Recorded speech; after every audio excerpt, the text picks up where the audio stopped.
नंदिता जी की बहू गांव से थी। हर रोज की तरह कंचन ने उठते ही किचन की सफाई की झाड़ू लगाई, फिर पोछा लगाया और नहा धोकर अपने घर के मंदिर में पूजा की। पूजा करके उसने पूरे घर में आरती दी और अंत में किचन में गई, जहां पर उसने चूल्हे पर स्वास्तिक बनाकर उसकी पूजा करी। फिर फ्रिज से सब्जियां निकालती है और उसे काटने लगती है। तभी प्रियंका आती है और कहती है, कंचन भाभी, आज आप खाने में क्या बना रही हो? प्रियंका, मैं दाल चावल और पकौड़े वाली कढ़ी बना रही हूँ, साथ में थोड़ी दाल बना रही हूँ। भाभी लाइए, मैं आपकी मदद कर दूं। अरे नहीं नहीं प्रियंका, मैं कर लूंगी। वैसे भी तुम्हें कॉलेज जाना है तो तुम उसकी तैयारी कर लो। प्रियंका कंचन की बात सुनकर बहुत खुश हो जाती है और कहती है, थैंक यू सो मच भाभी, आप बहुत अच्छी हो। अब कंचन आटा गूंथने लगती है। आटा गूंथने के बाद सबसे पहले वो किचन में बिखरी हुई चीजें उठाती है, गंदे बर्तन धोती है और किचन का स्टैंड साफ करती है। फिर वो कढ़ी और दाल डिश में निकाल कर टेबल पर लगा देती है और सभी से कहती है, चलिए आप लोग नाश्ता करने बैठ जाइए, मैं गर्मा गर्म रोटियां लेकर आती हूँ। सभी लोग खाना खाने बैठ जाते हैं और कंचन गरम रोटियां लाकर सभी को देती है। सभी लोग खाना खाने लगते हैं। तब कंचन के ससुर सौरभ कहते हैं, इस ठंड में तो गरम गरम खाना ही अच्छा लगता है। बहू तू हमें गरम गरम खाना खिलाती है, ये देखकर तो मन खुश हो जाता है। और ऊपर से ये मसाले वाली चाय, मजा आ जाता है। कंचन रसोई का काम खत्म करती है। फिर वो मशीन में कपड़े धोती है और उसे सुखाने के लिए छत पर ले जाती है। तभी पड़ोसन कांता उसे कपड़े फैलाता हुआ देख उससे कहती है, कंचन बहू, इतनी ठंडी हो रही है, मैं तो छत पर धूप सेकने आई थी, लेकिन तुमने इतनी जल्दी कपड़े भी धो लिए। हाँ कांता चाची, काम जल्दी खत्म हो जाए तो अच्छा होता है। वैसे भी काम करते समय ठंड नहीं लगती है। हाँ कंचन बहू, सही कहती हो। जब मैं जवान थी तब मैं भी तुम्हारी तरह जल्दी जल्दी काम किया करती थी, लेकिन अब तो बुढ़ापे की वजह से धीरे धीरे काम करती हूँ। तभी कंचन की सास नंदिता भी धूप सेकने के लिए छत पर आ जाती है और कांता की बात सुनकर कहती है, अरे कांता, तू जैसी बातें कर रही है, इतनी भी बूढ़े नहीं हुए हैं हम। हाँ हाँ नंदिता, तू तो ऐसे कहेगी, तेरी बहू सारा काम कर लेती और तुझे आराम जो करने को मिलता है। अरे कांता, तो तेरा भी तो बेटा शादी के लायक हो गया है, तू भी बहू ले आना। वो लोग आपस में बातें करते हैं। थोड़ी देर बाद कांता सीढ़ियों से नीचे उतरकर हॉल में आती है और सोफे पर बैठे अपने पति केशव से कहती है, अजी सुनते हैं, अब मुझसे इतना सारा घर का काम नहीं होता। पड़ोसन कांता की बहू सुबह सुबह ही घर का सारा काम कर लेती है। मैं सोच रही हूँ कि अब हम भी अपने बेटे रंजीत की शादी करके बहू ले आते हैं। हाँ हाँ कांता, तुम रंजीत के लिए लड़की देखना शुरू कर दो। अगले दिन कांता सुबह सुबह किचन में खाना बना रही थी। तभी बाहर से कंचन आवाज देती है, कांता चाची, कहाँ हैं आप? हाँ हाँ कंचन बहू, किचन में हूँ, आ जाओ। अब कंचन रसोई में जाती है तो देखती है कि कांता खाना बना रही थी।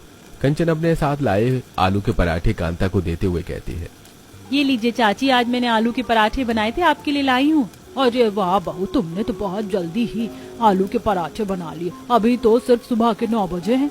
हाँ चाची, दरअसल आज मुझे घर के पर्दे चादर वगैरह बदल कर धोने हैं, इसीलिए मैंने काम जल्दी खत्म कर लिया। ठीक है चाची, अब मैं चलती हूँ। ऐसा कहकर कंचन चली जाती है और कांता अपने मन में सोचती है, कितनी अच्छी है कंचन, देखते ही देखते सारा काम चुटकियों में कर लेती। इतनी ठंड है लेकिन वो फिर भी आराम नहीं करती। मैं ऐसा करती हूँ कि जल्दी से बहू ले आती हूँ, मुझे भी नंदिता की तरह आराम मिलेगा। अगले दिन कांता पंडित जी को बुलाती है। पंडित जी रंजीत के लिए अलग अलग लड़कियों के फोटो दिखाते हैं और कहते हैं, बहन जी, ये सभी लड़कियां सुंदर होने के साथ साथ अच्छे घर से हैं। आप जिसे पसंद करेंगी, मैं उसके घर रंजीत के रिश्ते की बात चलाऊंगा। तभी वहाँ पर रंजीत भी आ जाता है। कांता रंजीत से कहती है, अरे आ जाओ रंजीत, तुम्हारी लड़की देख रहे थे, इनमें से देखकर बताओ तुम्हें कौन सी पसंद है। माँ, मुझे इनमें से कोई भी लड़की पसंद नहीं है। अरे बेटा, ऐसे कैसे काम चलेगा? किसी को तो पसंद करना पड़ेगा, आखिर तुम्हारी शादी भी तो करनी है। दरअसल पिताजी, मैं अपनी कॉलेज फ्रेंड निकिता को पसंद करता हूँ और मैं उसी से शादी करना चाहता हूँ। अरे अगर ऐसी बात है तो तूने हमें बताया क्यों नहीं? जबरदस्ती हमें परेशान कर रहा है। माँ, मैं आपको बताने ही वाला था। अगले दिन सभी लोग निकिता के घर रिश्ता लेकर जाते हैं। सभी लोग हॉल में बैठे थे। रसोई में निकिता की माँ शोभा पकौड़े बनाते हुए निकिता से कहती है, निकिता बेटा, घर का तो कोई काम तू करती नहीं है, कम से कम नाश्ता ही बना ले उन लोगों के लिए। ओ माँ, तुम्हें तो पता है कि मुझे काम वाम करने में कोई इंटरेस्ट नहीं है। नाश्ता तुम ही बना लो, मैं पहुँचा दूंगी। अब शोभा नाश्ता बनाती है और निकिता नाश्ता लेकर मेहमानों के सामने जाती है। निकिता सभी को बहुत पसंद आती है और इस तरह निकिता और रंजीत का रिश्ता पक्का हो जाता है। निकिता और रंजीत की 2 महीने बाद शादी तय होती है। कांता सुबह सुबह रसोई में बर्तन धो रही थी। तभी नंदिता वहां आती है और कहती है, कांता बहन, अगर तुम्हारे घर में थोड़ा बेसन हो तो दे दो। आज हमारी बहू गर्मा गर्म पकौड़े बना रही है, जिसके लिए बेसन थोड़ा कम पड़ गया है। नंदिता, उस डब्बे में बेसन रखा है, ले जाओ। कांता बहन, इतनी सुबह सुबह तुम ठंडे पानी से बर्तन धो रही थी? क्या करूं नंदिता बहन, करना ही पड़ता है। अरे कांता बहन, चिंता क्यों करती हो, तुम्हारी बहू आ रही है ना, अब वो करेगी ये सब और तुम आराम करना। ये सुनकर कांता खुश हो जाती है। ऐसे ही 2 महीने बीत जाते हैं और निकिता और रंजीत की धूमधाम से शादी हो जाती है। निकिता दुल्हन बनकर कांता के घर आ जाती है। अगली सुबह कांता जब सोकर उठती है तो अपने आप से कहती है, रोज रोज सुबह उठकर मुझे ठंड में घर के काम करने पड़ते थे, लेकिन आज तो मेरी बहू सुबह सुबह उठ गई होगी और अभी तक तो उसने नाश्ता भी बना लिया होगा। ये सोचकर कांता बहुत खुश होती है और वो ठंड की वजह से बिस्तर में ही बैठी रहती है। थोड़ी देर बाद उनका बेटा रंजीत कमरे में आता है और कहता है, माँ, आज अभी तक आप कमरे में ही हैं, नाश्ता नहीं बना, मुझे ऑफिस जाना है। ये क्या कह रहा बेटा, निकिता ने अभी तक नाश्ता नहीं बनाया क्या? माँ, निकिता शहर की लड़की है, उसे देर तक सोने की आदत है और अभी तो ठंड का मौसम है, वो इतनी जल्दी कैसे उठ जाएगी। आप जाओ, जल्दी से मेरा नाश्ता बना दो। फिर कांता निकिता के कमरे में जाती है और उसे जगाते हुए कहती है, निकिता बहू, 9 बज गए हैं, तू अब तक सो रही है, जल्दी से उठ जा। अपनी सास की आवाज सुनकर निकिता चौंक कर उठकर बैठ जाती है और कहती है, सॉरी माँ जी, मुझे समय का पता ही नहीं चला, ठंड इतनी है कि बिस्तर से निकलने का मन ही नहीं कर रहा था। कांता वहां से चली जाती है। निकिता बिस्तर से उठते ही शॉल ओढ़ते हुए अपने आप से कहती है, हे भगवान, कितनी ठंड है यहाँ पर, इतनी ठंड में काम कैसे करूंगी मैं। निकिता नहा धोकर रसोई में जाती है तो देखती है कि बर्तन पड़े हुए थे। सबसे पहले निकिता बर्तन धोने के लिए नल चालू करती है। जैसे वो ठंडे पानी को हाथ लगाती है तो कांपते हुए अपने आप से कहती है, बाप रे बाप, ये पानी तो इतना ठंडा है, मैं पानी गर्म कर लेती हूँ, बाद में सारे काम करूंगी। अब निकिता चाय बनाती है और दूसरी तरफ पानी गर्म करती है। फिर वो अपने सास ससुर को चाय देती है। तब निकिता की सास कहती है, निकिता बहू, चाय पीकर आंगन की सफाई कर लेना। जी माँ जी। अपनी सास की बात सुनकर निकिता मन में सोचती है, चलो अच्छा है माँ जी, आंगन की सफाई करने के लिए कह रही है, इसी बहाने धूप में बैठने को मिल जाएगा, ठंड से तो मेरे हाथ पैर कांप रहे हैं। निकिता पहले उनके साथ बैठकर चाय पीती है और अब बाहर आंगन में जाकर आंगन में झाड़ू लगाने लगती है। झाड़ू लगाने के बाद निकिता कुर्सी पर बैठते हुए कहती है, हे भगवान, रसोई में जाने का तो मन ही नहीं कर रहा। ऐसा करती हूँ कि थोड़ी देर धूप में बैठ जाती हूँ, फिर अंदर जाऊंगी। अब निकिता धूप में बैठ जाती है। तभी नंदिता की बहू कंचन नहा धोकर बाहर बाल सुखाते हुए दिखाई देती है। निकिता कंचन को देखकर सोचती है, बाप रे, इसे ठंड नहीं लगती क्या? कंचन निकिता को बैठा देखती है तो वो कहती है, और निकिता भाभी कैसी हो? बस धूप सेक रही थी बैठकर, लगता है तुम्हारा सारा काम हो गया, इसीलिए फ्री होकर बैठी हो। निकिता कंचन की बात पर मुस्कुरा देती है। कंचन अंदर चली जाती है। इधर कांता निकिता के पास आती है और कहती है, अरे निकिता बहू, आंगन की सफाई हो गई क्या? जी माँ जी, मुझे ठंड लग रही थी तो मैं धूप में बैठ गई थी। अरे निकिता बहू, कितनी देर धूप में बैठेगी, भूख लग रही है, रसोई में जाओ, रसोई साफ करके खाना बना ले। जी माँ जी। अब निकिता रसोई में जाती है। पहले वो गंदे बर्तनों को साफ करती है और फिर रसोई में पोछा लगाती है, गैस साफ करती है। उसके बाद फ्रिज से सब्जियां निकाल कर काटती है और सब्जी में तड़का लगाकर बनाती है। फिर आटा निकालकर जैसे वो पानी डालकर गूंथती है तो उसके हाथ ठंडे हो जाते हैं। निकिता कांपते हुए अपने आप से कहती है, बाप रे, आटा गूंथने में इतनी ठंड लगती है, मुझे तो पता ही नहीं था।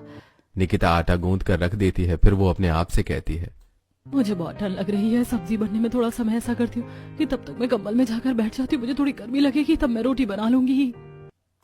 ऐसा कहकर निकिता अपने बेडरूम में जाती है और रजाई में घुसकर बैठ जाती है और वो टीवी चालू करके टीवी देखने लगती है। काफी देर हो जाती है। हॉल में बैठी कांता को कुछ जलने की गंध आती है। किचन में जाकर देखती है कि सब्जी पूरी जल गई है। पहले वो गैस बंद करती है, फिर बड़बड़ाते हुए कहती है, हे भगवान, ये सब्जी तो पूरी जल गई। निकिता बहू कहाँ चली गई सब्जी को गैस पर छोड़कर? कांता गुस्से में निकिता के कमरे में आती है तो देखती है कि निकिता टीवी देख रही थी। उसे देखकर कांता कहती है, निकिता बहू, यहाँ तू कंबल में घुसी हुई है और वहाँ तेरी सारी सब्जी जल गई। सॉरी माँ जी, मैं तो सब्जी रखकर भूल ही गई थी। कांता निकिता को डांटने लगती है। तब निकिता रसोई में जाती है और फिर से फ्रिज खोलती है और उसमें से मेथी निकालती है। मेथी तोड़ती है और फिर मेथी आलू की सब्जी बनाती है। ऐसी 2 दिन बाद खाना तैयार होने के बाद निकिता सबके लिए खाना लगा देती है और फिर उसकी सास कहती है, बहू तू भी हमारे साथ खाना खा ले। माँ जी, मुझे बहुत ठंड लग रही है, ऐसा करती हूँ कि मैं अपना खाना लेकर कमरे में जाती हूँ, बिस्तर पर बैठकर ही खा लूंगी। नहीं बहू, बिस्तर पर बैठकर खाना सही नहीं होता। लेकिन निकिता ठंड से कांप रही थी, इसलिए निकिता के ससुर केशव कहते हैं, कांता, बहू को बहुत ठंड लग रही है, इसलिए जाने दो। अब निकिता अपना खाना लेती है और अपने कमरे में चली जाती है और वो अपने कमरे में बैठकर ही खाना खाती है। निकिता खाना खाकर प्लेट रसोई में लाकर रखती है और गंदी रसोई को देखकर वो कहती है, हे भगवान, फिर मुझे रसोई साफ करनी पड़ेगी और बर्तन भी धोने पड़ेंगे, लेकिन मुझे तो बहुत ठंड लग रही है। ऐसा करती हूँ कि मैं छत पर जाकर धूप में बैठ जाती हूँ, 1 घंटे बाद सारा काम कर लूंगी। और यही सोचकर निकिता छत पर चली जाती है। निकिता छत पर बैठी धूप सेक रही थी, तभी वो देखती है कि सामने पड़ोस की छत पर कंचन की सास नंदिता पौधों को पानी दे रही थी। तभी कांता वहां आ जाती है और अपनी बहू से कहती है, बहू, तूने तो सारी रसोई गंदी छोड़ दी है। माँ जी, मुझे बहुत ठंड लग रही थी, थोड़ी देर धूप में बैठ जाऊं, फिर जाकर रसोई साफ कर दूंगी। अब कांता भी निकिता के साथ छत पर बैठी धूप सेकने लगती है। तभी कांता देखती है कि नंदिता बाहर अपने पौधों में पानी डाल रही थी। तभी वहां कंचन आती है और अपनी सास से कहती है, माँ जी, मैंने रात को दाल भिगो दी थी, ऐसा करती हूँ कि दाल पीसकर आज बड़े बना लेती हूँ।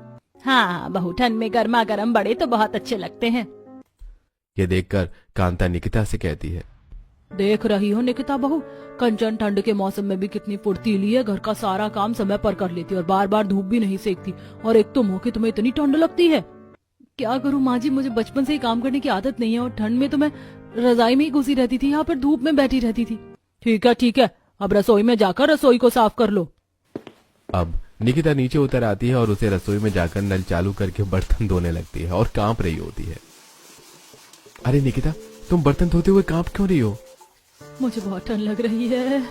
रंजीत हॉल में आता है और अपनी माँ और पिताजी से कहता है, माँ, निकिता को काम करते वक्त बहुत ठंडी लगती है। ऐसा करता हूँ कि आज उसे मार्केट से रूम हीटर और गीजर दिलाकर ले आता हूँ। हाँ बेटा, ये तो तूने बड़ी अच्छी बात सोची, बहू को सहूलियत हो जाएगी। वो लोग बात कर ही रहे थे कि तभी कंचन वहां पर एक प्लेट में कुछ दाल के बड़े लेकर आती है और कहती है, माँ जी, मैंने आज अपने हाथों से बड़े बनाए थे तो सोचा आपको भी दे आऊं। हाँ बहू, निकिता रसोई में है तो तू उसे जाकर ये दे आ। अब कंचन बड़े लेकर रसोई में जाती है तो देखती है कि निकिता गैस का स्टैंड साफ कर रही थी। कंचन उसे बड़े देते हुए कहती है, निकिता भाभी, आपका काम अभी तक खत्म नहीं हुआ? नहीं कंचन भाभी, मुझे बहुत ठंड लग रही थी, इसीलिए मैं धूप में बैठने चली गई थी। वैसे एक बात समझ नहीं आती, आपको ठंड नहीं लगती क्या? आप सुबह सुबह घर का सारा काम कर लेती हो और धूप में भी नहीं बैठती हो।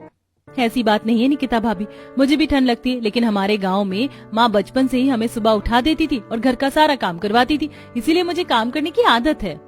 गांव वाले कितनी आसानी से ठंड गुजार लेते हैं ना, और हम शहर वाले तो ठंड में बस कांपते ही रहते हैं। दोनों बहुएं बातें करते करते हंसने लगती हैं। शाम हो जाती है। रंजीत और निकिता मार्केट के लिए निकल जाते हैं। मार्केट पहुंचकर रंजीत एक रूम हीटर और एक गीजर लेकर घर आता है। अब रंजीत और निकिता रूम हीटर और गीजर को लेकर अपने घर आ जाते हैं। जैसे वो कार से रूम हीटर और गीजर उतारते हैं, तभी कंचन और नंदिता अपने आंगन से देखती हैं। फिर वो लोग अंदर चले जाते हैं। तब कंचन अपनी सास से कहती है, माँ जी देखिए ना, पड़ोसियों के घर रूम हीटर और गीजर आए, क्यों ना हम अपने घर में भी रूम हीटर या गीजर लगवा ले। नहीं बहू, इन सब में करंट होता है, पता नहीं अगर हमें करंट लग गया तो। लेकिन माँ जी, आजकल तो रूम हीटर सभी लोग इस्तेमाल करते हैं। हाँ माँ, भाभी बिल्कुल सही कह रही हैं। ठंड में गीजर और रूम हीटर लगाने से बड़ा ही आराम हो जाता है। मेरी सहेली के यहाँ पर भी लगा है। प्रियंका के कहने पर भी नंदिता उसकी बात टाल देती है। तो वहीं दूसरी तरफ रंजीत हॉल में रूम हीटर और किचन में गीजर लगा देता है, जिससे निकिता को थोड़ी राहत मिलती है। कुछ देर बाद शाम को मोहल्ले की 2 औरतें नैना, प्रिया, कांता के पास आती हैं और आवाज लगाती हैं, हम किचन में हैं, यहीं आ जाओ। अब नैना और प्रिया किचन में जाती हैं तो देखती हैं कि निकिता रोटी बना रही थी और किचन बहुत ही बिखरा पड़ा हुआ था। साथ ही किचन के सारे डिब्बे और स्टैंड भी गंदा था। नैना कहती है, हमारे यहाँ कीर्तन है और हम आपको कीर्तन के लिए निमंत्रण देने आए हैं। हाँ नैना भाभी, हम जरूर आएंगे। फिर नैना और प्रिया दोनों वहां से चले जाते हैं। बाहर निकलकर नैना कहती है, प्रिया देखो तुमने कि निकिता भाभी ने किचन को कितना गंदा कर रखा है, वो साफ सफाई का बिल्कुल ध्यान नहीं रखती है। हाँ नैना, वो शहरी बहू है ना, ठंड थोड़ा ज्यादा लगती है। फिर दोनों हंस पड़ती हैं। अब दोनों नंदिता के घर पहुंचती हैं। नंदिता घर पर नहीं थी तो वो सीधे रसोई में चली गई, जहां कंचन रसोई के डिब्बे निकालकर धो रही थी। नैना कंचन से कहती है, अरे कंचन भाभी, आप तो ठंडी में इतने सारे डब्बे धो रही, ठंड नहीं लगती क्या आपको? ऐसी कोई बात नहीं है नैना भाभी, ठंड हो या गर्मी, घर का काम तो करना ही पड़ता है। नैना कंचन को कीर्तन में आने का निमंत्रण देती है और वहां से चली जाती है। बाहर निकलकर नैना प्रिया से कहती है, देखा तुमने प्रिया, दोनों पड़ोसी हैं लेकिन दोनों की बहू में कितना फर्क है। हाँ नैना, कंचन भाभी की रसोई तो इतनी साफ सुथरी है, कितना काम करती है वो। अगले दिन कांता निकिता के कमरे में जाती है तो देखती है कि निकिता कंबल में घुसी हुई। कांता निकिता से कहती है, निकिता बहू, चलो हम दोनों कीर्तन में चलते हैं। नहीं माँ जी, मुझे तो बहुत ठंड लग रही है, आप चली जाइए। अब कांता अकेली कीर्तन में पहुंच जाती है। सभी लोग बैठकर कीर्तन सुनते हैं। कीर्तन खत्म होते ही प्रसाद बढ़ता है। कांता को देखकर नंदिता, अरे कांता बहन, तुम अकेली आई हो, तुम्हारी बहू नहीं आई? नहीं नंदिता बहन, उसे ठंड ज्यादा लग रही थी इसीलिए वो नहीं आई। तभी वहाँ नैना आती है। कोई बात नहीं कांता चाची, कल प्रिया के बेटे का बर्थडे है, अपनी बहू को वहाँ जरूर लेकर आना आप। हाँ नैना, मैं जरूर लाऊंगी। अगले दिन कांता निकिता के पास जाती है तो देखती है कि निकिता खाना बना रही है। कांता कहती है, निकिता बहू, जल्दी जल्दी रसोई का काम खत्म कर लो, आज हमें प्रिया के बेटे के बर्थडे में जाना है। माँ जी, मुझे ठंड के मौसम में कहीं जाने का मन नहीं करता, आप चली जाइए। बहू, मैं कहीं जाती हूँ तो लोग मुझसे पूछते हैं कि मेरी बहू क्यों नहीं आई, और मुझे शर्मिंदा होना पड़ता है। तुम आज मेरे साथ चलना। कांता ऐसा कहकर वहाँ से चली जाती है। निकिता जल्दी जल्दी रसोई साफ करती है और अपने आप से कहती है, मुझे तो बहुत ठंड लग रही है, ऐसा करती हूँ कि थोड़ी देर छत पर जाकर धूप में बैठ जाती हूँ, फिर मुझे थोड़ा अच्छा लगेगा तो शाम को मैं माँ जी के साथ बर्थडे में चली जाऊंगी। अब निकिता जल्दी से काम खत्म करती है और छत पर बैठकर धूप में जाकर बैठ जाती है और फोन चलाने लगती है। तभी कंचन अपनी छत पर कपड़े सुखाने आती है और निकिता को देखकर कहती है, निकिता भाभी, आज शाम को बर्थडे में चलोगी ना? हाँ कंचन भाभी, माँ जी ने मुझे कहा है चलने के लिए, मैं चलूंगी। शाम हो जाती है। निकिता और कंचन अपनी सास के साथ पार्टी में जाती हैं, जहां पहुंचकर निकिता अपनी सास से कहती है, माँ जी मुझे बहुत ठंड लग रही है, देखिए वहाँ आग जल रही है, ऐसा करती हूँ कि मैं वहाँ जाकर बैठ जाती हूँ। ऐसा कहकर निकिता आग के पास जाकर बैठ जाती है तो वही नंदिता पार्टी में सभी लोगों को अपनी बहू से मिलवाती और कंचन भी सभी से हंसकर बात करती है। पर निकिता को देखकर शोभा कहती है, क्या बात है कांता बहन, तुम्हारी बहू को इतनी ठंड लगती है, वो किसी से मिलजुल ही नहीं रही। अरे काकी, उनकी बहू शहर से आई है ना, शहरी लोगों के नखरे थोड़े ज्यादा होते हैं। ये सुनकर कांता को बिल्कुल भी अच्छा नहीं लगता। पार्टी खत्म होने के बाद कांता अपनी बहू के साथ घर आ जाती है, जहाँ पर केशव और रंजीत बैठे हुए थे।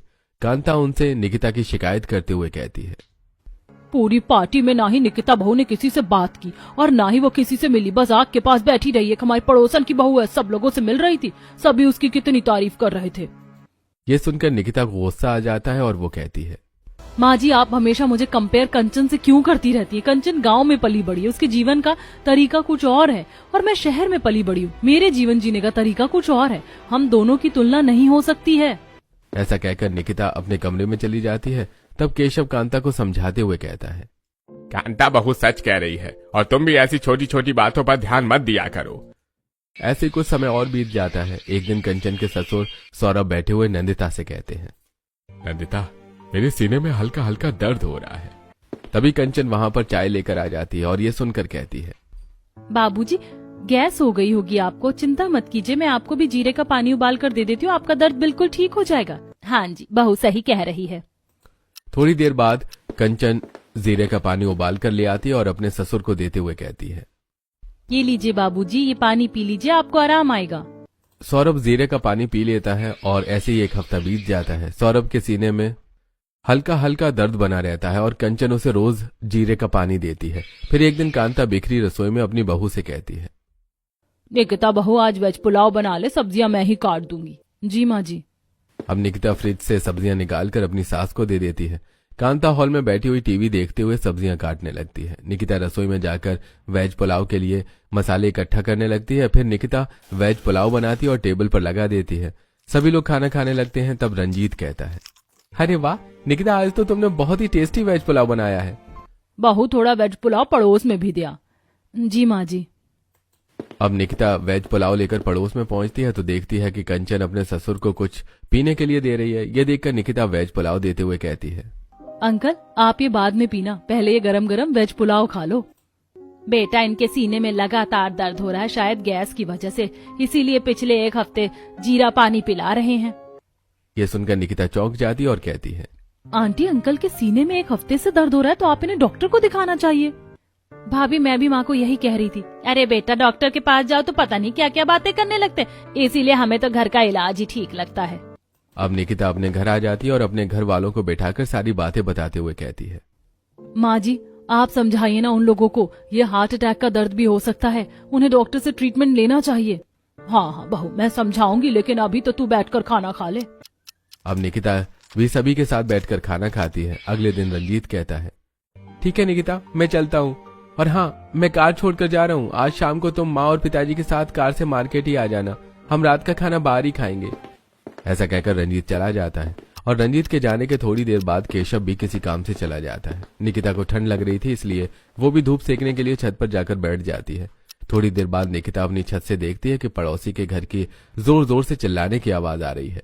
निकिता तेजी से सीढ़ियों से उतरती है, तब उसकी सास कहती है, अरे बहू, इतनी जल्दी में कहाँ भागे जा रही है?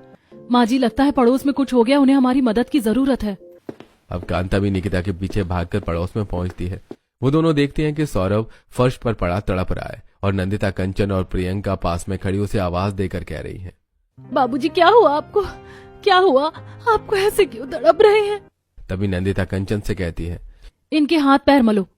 कंचन उनके हाथ पैर मलती है और नंदिता उनके हाथ को अपने हाथों से जोर जोर से दबाने लगती है। थोड़ी ही देर में सौरभ तड़पना बंद कर देता है। तब निकिता कहती है, माँ जी, मैं कार निकालती हूँ, तब तक आप इन लोगों को बाहर लाओ, हम अभी हॉस्पिटल जाएंगे। निकिता जल्दी से अपने घर आती है और कार की चाबी लेकर कार निकाल लेती है। तब तक नंदिता, कंचन और प्रियंका भी सौरभ को लेकर बाहर आ जाते हैं। सभी कार में बैठते हैं और निकिता उन्हें अस्पताल लेकर पहुंचती है। डॉक्टर उनका ट्रीटमेंट करता है। तब तक सौरभ का बेटा विशाल, केशव और रंजीत भी वहां आ चुके थे। थोड़ी देर बाद डॉक्टर बाहर आता है और कहता है, देखिए, अच्छा हुआ आप इन्हें समय पर ले आए। दिल का दौरा पड़ा था, अगर आप इन्हें लाने में देर कर देते तो आज इनकी जान चली जाती। ऐसा कहकर डॉक्टर वहां से चला जाता है। तब विशाल कहता है, निकिता भाभी, आप लोगों का बहुत बहुत धन्यवाद। आज निकिता भाभी ना होती तो शायद मेरे पिताजी की जान नहीं बच पाती। कोई बात नहीं विशाल भैया, अब आप लोग बिल्कुल चिंता मत कीजिए, अंकल बिल्कुल ठीक हो जाएंगे। निकिता बहू, मैंने हमेशा ही सुना था कि शहर के लोग बहुत समझदार होते हैं, लेकिन आज अपनी आंखों से भी देख लिया। कांता चाची, आप बहुत खुश नसीब हैं। आपकी बहू काम में थोड़ी कम हो सकती है, लेकिन वह समझदारी में मुझसे कहीं ज्यादा आगे है। ये सब सुनकर कांता बहुत खुश हो जाती है। कांता समझ चुकी थी कि उसकी बहू को भले ही ज्यादा ठंड लगती हो और वो काम कम करती हो, लेकिन उसमें दूसरी तरह की खूबियां भी है जिसके बारे में उसे पता ही नहीं था। शाम को सभी घर लौट आते हैं। अगले दिन कांता रसोई में जाती है तो देखती है कि निकिता रसोई साफ कर रही थी। ये देखकर कांता कहती है, अरे बहू, इतनी जल्दी भी क्या है रसोई साफ करने की? बाहर हल्की हल्की धूप है, चल धूप में बैठते, फिर दोनों मिलकर रसोई साफ कर लेंगे। ये सुनकर निकिता बहुत खुश हो जाती है। अब निकिता और कांता दोनों अपने घर के आंगन में बैठ जाती हैं। तभी कांता देखती है कि पड़ोसी विशाल एक ऑटो में रखकर गीजर और रूम हीटर लाया है। फिर वो अपनी माँ को आवाज देते हुए कहता है, देखो माँ, तुम्हारे कहने पर मैं ये गीजर और हीटर ले आया हूँ। नंदिता बाहर आती है और कहती है, हाँ बेटा, ये तो तूने बहुत ही अच्छा किया। अब इस रूम हीटर को हॉल में लगा देना और इस गीजर को किचन में लगा देना, ताकि मेरी बहू को भी ठंड में थोड़ी राहत मिल सके। माँ, अब तुम्हें करंट से डर नहीं लगता क्या? अरे बेटा, करंट ऐसे ही थोड़े लगता है। निकिता बहू ने बताया था कि ये सब चीजें हमारी सहूलियत के लिए होती हैं और ये बिल्कुल सुरक्षित हैं। तभी प्रियंका वहाँ आती है और कहती है, वो तो ठीक है माँ, लेकिन हमें तो रूम हीटर और गीजर इस्तेमाल करना ही नहीं आता। अरे बेटा, हमारे पड़ोसी है ना, वो सिखा देंगे हमें। पड़ोसियों की बात सुनकर कांता और निकिता एक दूसरे को देखकर मुस्कुराने लगती हैं। तब कांता आवाज देकर कहती है, हाँ हाँ बहन जी, आप बिल्कुल चिंता मत कीजिए, मेरी बहू आपको सब सिखा देगी। और इस तरह कांता अपनी बहू की पड़ोसन की बहू से तुलना नहीं करती और दोनों पड़ोसी मिलजुल कर एक दूसरे की मदद करते हुए साथ में जीवन बिताते हैं।